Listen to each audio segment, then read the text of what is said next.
দেখেন ঘরের কি অবস্থা।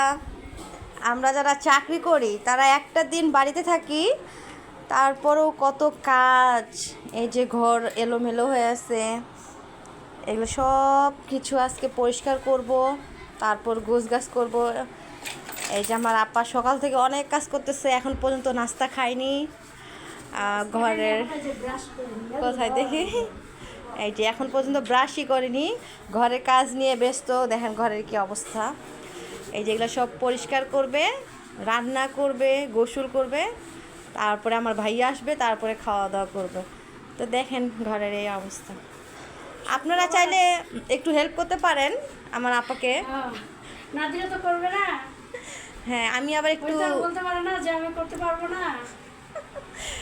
আসলেই আমি কাজ করি ঠিক আছে, কিন্তু আজকে ভালো লাগতেছে না। তো আপনারা যদি কেউ হেল্প করতে চান তাহলে আসতে পারেন।